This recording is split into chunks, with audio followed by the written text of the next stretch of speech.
Dear students, आज हम लोग कर रहे हैं एक्सरसाइज 2.3 का क्वेश्चन नंबर 2, जो कि आपके पास है find the values of K if the sum of the square of the roots of equation is twice the product of the roots. इसके दो पार्ट्स हैं, तो यहाँ मैं आज आपको करवा रही हूँ इसका सेकेंड पार्ट। देखते हैं इसका सोल्यूशन। जी, तो हमारे पास सेकंड पार्ट की हमारे पास इक्वेशन ये दी हुई है। अगेन हमें पता है कि क्वाड्रेटिक इक्वेशन की स्टैंडर्ड फॉर्म हमारे पास होती है A X square plus B X plus C. तो उसके अकॉर्डिंग हमारे पास ए किसके इक्वल होगा, यहाँ एक्स स्क्वायर है, उसके साथ कोई कोफिशिएंट नहीं है, तो ये ए हमारे पास इक्वल हो जाएगा 1। ठीक है, और बी होता है हमारे पास एक्स के साथ वाला कोफिशिएंट, जो कि हमारे पास होगा 3k-7, और सी हमारे पास होती है लास्ट कांस्टेंट टर्म, जो कि हमारे पास है 5k। तो अब हम निकालते हैं सम ऑफ रूट्स, और जो कि इक्वल होता है अल्फ़ा प्लस बीटा, जो कि इक्वल है -b/a के। तो इसके अकॉर्डिंग हमारे पास सम किसके बराबर होगा, b की वैल्यू है हमारे पास 3k-7 डिवाइडेड बाय a की वैल्यू है हमारे पास 1। हम इस माइनस साइन को इससे मल्टीप्लाई कर देंगे तो हमारे पास आएगा -3k -7। तो ये हमारे पास सम हो गया। अब हम निकालेंगे प्रोडक्ट हमारे पास बराबर होता है अल्फ़ा बीटा, जो कि इक्वल होता है c/a के। तो c है हमारे पास 5k और a है हमारे पास 1। तो इसे हम सॉल्व करें तो आपके पास आंसर 5k ही आएगा, क्योंकि डिनोमिनेटर में 1 है। अब हमें क्वेश्चन में इक्वेशन क्या दी हुई थी, जो हमें इक्वेशन दी हुई है उसके साथ उसने हमें एक कंडीशन दी है। देखें वो कंडीशन क्या है, उसके अकॉर्डिंग हम इक्वेशन बनाते हैं। उसने कहा है sum of the roots of the equation is 3/2 times of the product of equation, कि जो इस इक्वेशन के रूट्स का सम है वो 3/2 टाइम है किसके, प्रोडक्ट ऑफ द रूट्स के। तो अब हम क्या लिखेंगे, अकॉर्डिंग टू द स्टेटमेंट। तो अकॉर्डिंग टू स्टेटमेंट, जो स्टेटमेंट हमें दी हुई है उसके अकॉर्डिंग हम एक इक्वेशन बनाते हैं, और वो इक्वेशन बना के हम के वेरिएबल की वैल्यू फाइंड करेंगे। तो हमारे पास इक्वेशन बनेगी क्या, उसने हमें कहा था कि जो सम है वो हमारे पास क्या है, सम हमारे पास निकला है, सम को हम ऐसे रिप्रेजेंट करते हैं, वो क्या है 3/2 टाइम है किसका, प्रोडक्ट का। तो हमारे पास ये इक्वेशन बनेगी। अब हम इस इक्वेशन के अंदर वैल्यूज पुट कर देते हैं। सम हमारे पास आ जाएगा -3k+7 इज़ इक्वल टू 3/2, और प्रोडक्ट हमारे पास बराबर था 5k। ये बन गई हमारे पास इक्वेशन। अब हम इसको सॉल्व करते हैं।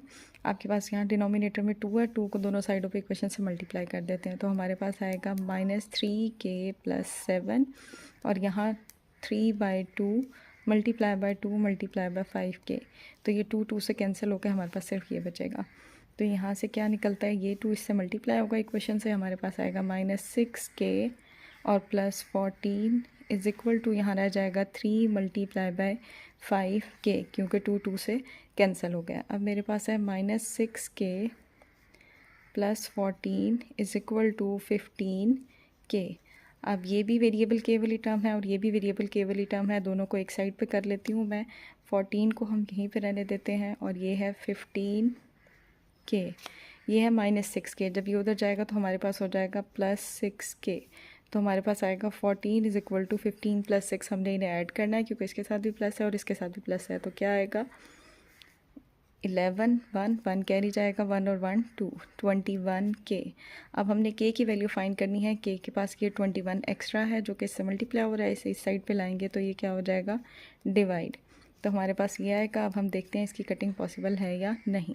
हमारे पास ये दोनों 7 के टेबल पे कट होते हैं, 7 2 द 14 और 7 3 द 21। तो ये हमारे पास k की वैल्यू, ये है हमारा आंसर, जो कि हमने सम और प्रोडक्ट में जो फाइंड किए थे क्वाड्रेटिक इक्वेशन के, वो निकाल के जो हमें स्टेटमेंट दी हुई थी उसके अकॉर्डिंग हमने ये इक्वेशन बनाई, और उससे हमने वेरिएबल k की वैल्यू फाइंड आउट कर ली। तो ये था आपका क्वेश्चन नंबर 2 का सेकेंड पार्ट।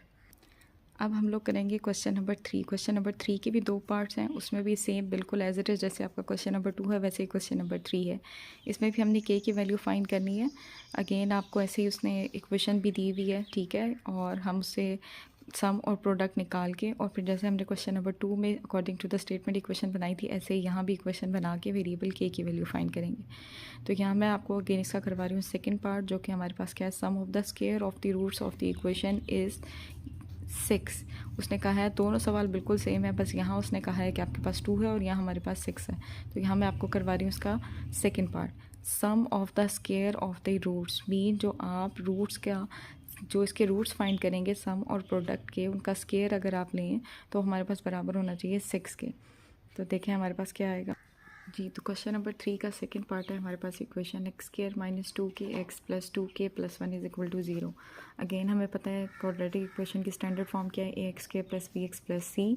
तो उसके अकॉर्डिंग ए हमारे पास है 1 क्योंकि एक्स स्क्वायर के साथ कोई कोफिशिएंट नहीं है, और ये हमारे पास बराबर है बी 2k और सी हमारे पास बराबर है 2k प्लस 1। अगेन हम निकालेंगे सम ऑफ द रूट्स जो कि बराबर होता है alpha plus beta is equal to minus P over ए।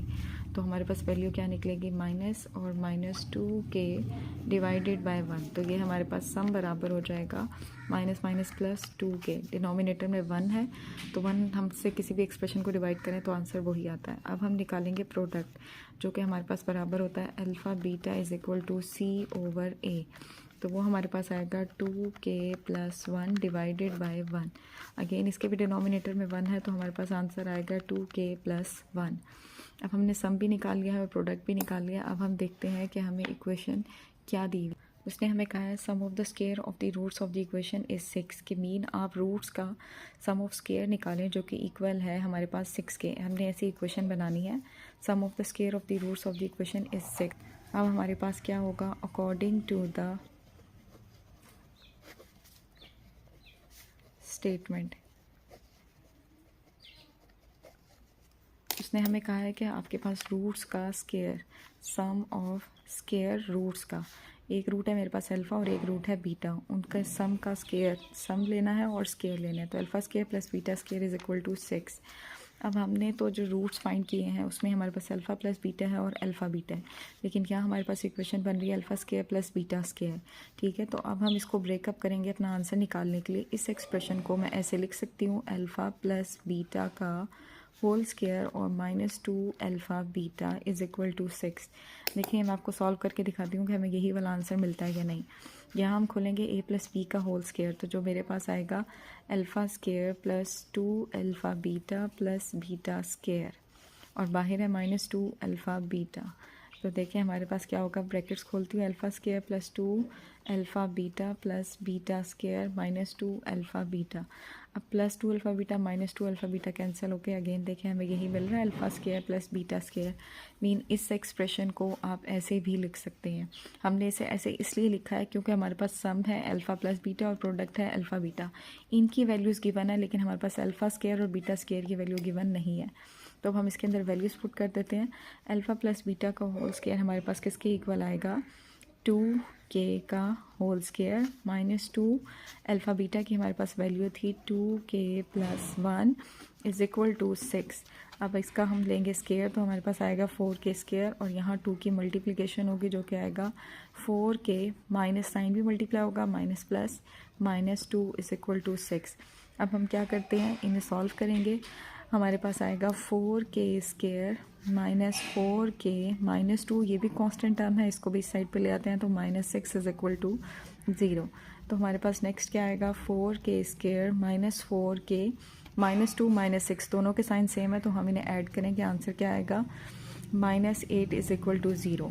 अब हम देखें इस पूरे एक्सप्रेशन में हम 4 कॉमन ले सकते हैं, तो हम यहाँ 4 कॉमन ले लेते हैं। अंदर हमारे पास क्या आएगा, k square minus k minus 2 is equal to 0। ये 4 यहाँ पे मल्टीप्लाई हो रहा है, उस साइड पे जाके डिवाइड होगा तो 0 से डिवाइड होकर हमें 0 ही मिलेगा। तो एक्सप्रेशन मेरे पास बचा है k square minus k minus 2 is equal to 0। अब ये फैक्टराइजेशन की वो वाली टाइप है जिसमें हम लास्ट वाले कांस्टेंट के फैक्टर्स बनाते हैं, उन्हें ऐसे रीअरेंज करते हैं कि ऐड सब्ट्रैक्ट करने पे सेंटर वाली टर्म मिले और मल्टीप्लाई करने पे लास्ट वाली टर्म।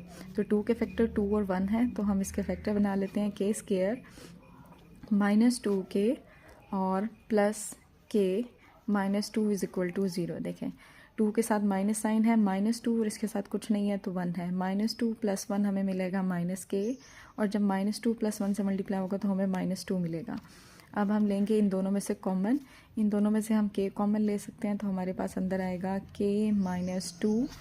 जब हम ऐसे कॉमन लेते हैं तो हमें पता होना चाहिए कि दोनों जगह ब्रैकेट वाला एक्सप्रेशन सेम होने चाहिए। ठीक है, तो यहाँ भी हमारे पास आएगा k माइनस 2। अब हम चेक करते हैं कि हमें बाहर कॉमन क्या चाहिए। यहाँ हमें चाहिए प्लस k, तो अगर मैं बाहर प्लस 1 लिखूँ तो इससे मल्टीप्लाई होकर प्लस k हमें देगा, और फिर ये +1 जब मल्टीप्लाई होगा -2 से तो हमें -2 मिलेगा। इट मीन हमारे फैक्टर ठीक हैं क्योंकि ब्रैकेट वाले दोनों एक्सप्रेशन हमारे पास सेम है।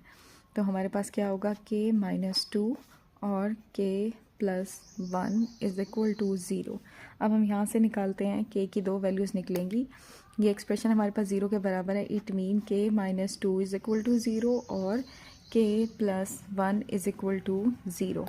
तो यहाँ से हम k की वैल्यू निकालते हैं। k के पास -2 एक्स्ट्रा है जो उधर जाके क्या हो जाएगा +2, और यहाँ हमारे पास +1 एक्स्ट्रा है जो उधर जाके हो जाएगा -1। तो ये हमारे पास k की दो वैल्यूज़ निकल आई हैं। हमने क्वेश्चन नंबर 3 का ये सेकेंड पार्ट किया जो कि आपके पास ऐसे सॉल्व होगा। अब हम देखते हैं इसका क्वेश्चन नंबर 4। क्वेश्चन नंबर 4 में 2 और 3 में हमने k की वेरिएबल की वैल्यू फाइंड करनी थी और क्वेश्चन नंबर 4 में हमने वैल्यू फाइंड करनी है p की। Find p if the first part है, इसके भी अगेन दो ही पार्ट हैं। The root of the equation differ by unity. इसमें हमारे पास डिफ़र का वर्ड आ गया मीन माइनस, और सेकंड पार्ट है the root of the equation this differ by 2। तो यहाँ भी मैं आपको दोनों पार्ट सेम है। यहाँ यूनिटी है, यूनिटी का मतलब 1 है, और यहाँ 2 है, तो यहाँ भी मैं आपको करवा रही हूँ इसका सेकेंड पार्ट।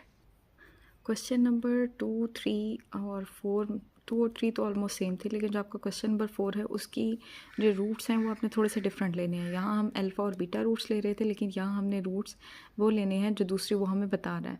तो यहाँ उसने कहा है the roots of the equation this differ by 2। तो यहाँ हम रूट्स सेलेक्ट करेंगे।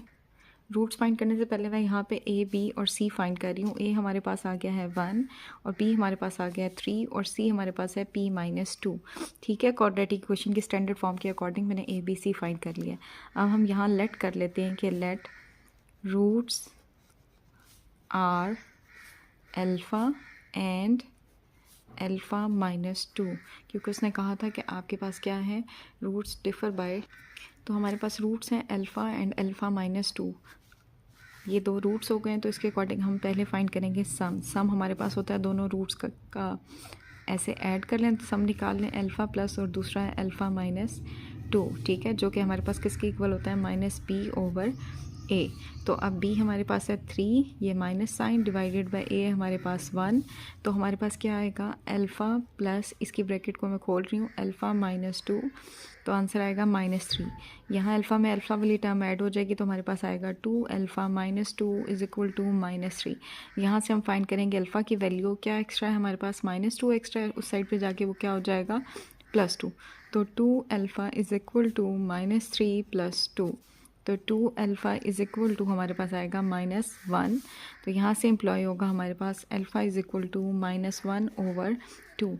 ये हमने अल्फ़ा की वैल्यू फाइंड आउट कर लिया, मीन जो हमारा एक रूट है वो हमने फाइंड आउट कर लिया है। अब हम निकालते हैं प्रोडक्ट, जो कि हमारे पास किसके इक्वल होता है, p इज़ इक्वल टू दोनों रूट्स का प्रोडक्ट अल्फ़ा, और alpha -2 is equal to c/a। यहाँ इसकी मल्टीप्लिकेशन होगी तो आएगा अल्फ़ा स्क्वायर -2 अल्फ़ा, और c की वैल्यू है हमारे पास p -2 और a की वैल्यू है 1। तो हमारे पास आंसर क्या आएगा, alpha square -2 alpha is equal to p -2, ये आ जाएगी। ठीक है, लेकिन अब आप देखें ये हमारे पास अल्फ़ा की वैल्यू, अब यहाँ हमारे पास इक्वेशन के अंदर अल्फ़ा आ गया और हमने वेरिएबल p की वैल्यू फाइंड करनी है। तो आपने देखा था सम से हमने अल्फ़ा की वैल्यू फाइंड आउट कर ली थी।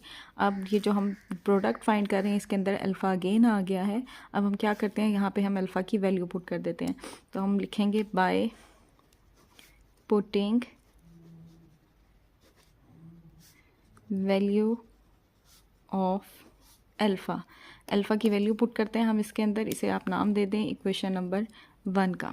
ठीक है, by putting value of alpha in equation number 1, हम इक्वेशन नंबर 1 में अल्फ़ा की वैल्यू पुट करते हैं। यहाँ है अल्फ़ा स्क्वायर, तो हमारे पास आ जाएगा -1/2 होल स्क्वायर -2, और अल्फ़ा की वैल्यू है -1/2 इज़ इक्वल टू p -2। तो मेरे पास आएगा 1 का स्क्वायर 1 और 2 का स्क्वायर 4 हो जाएगा, और माइनस का square minus minus plus, -2 minus minus हमारे पास क्या हो जाएगा, ये माइनस इस माइनस से मल्टीप्लाई होकर प्लस, और 2/2 इज़ इक्वल टू p -2। अब हमारे पास क्या है 1/4, 2 से 2 कैंसिल होकर यहाँ आ जाएगा 1 इज़ इक्वल टू p -2। हमने p की वैल्यू फाइंड करनी है, -2 एक्स्ट्रा, इसको यहाँ लाएंगे तो +2 हो जाएगा, 1/4 + 1 + 2 इज़ इक्वल टू p, जो एम्प्लॉय करता है। अब हमारे पास क्या है, ये 1/4 1 + 2 हमारे पास आ जाएगा 3 इज़ इक्वल टू P। अब 3 के नीचे कुछ नहीं है तो 1 होगा, हम लेंगे 1 और 4 का एलसीएम, तो जो कि हमारे पास आएगा 4। अब एलसीएम और डिनोमिनेटर सेम है तो न्यूमरेटर एज इट इज़ आ जाएगा। यहाँ 1 है, 1 को किससे मल्टीप्लाई करें कि हमें 4 मिले, 4 से, तो 4 मल्टीप्लाई होगा 3 से, तो 4 3 दा हमारे पास आएगा 12 इज़ इक्वल टू P, जो कि एम्प्लॉय करेगा 13/4। ये है हमारे पास P की वैल्यू। तो ये था हमारा question number 4। Thank you so much. अल्लाह हाफ़िज़।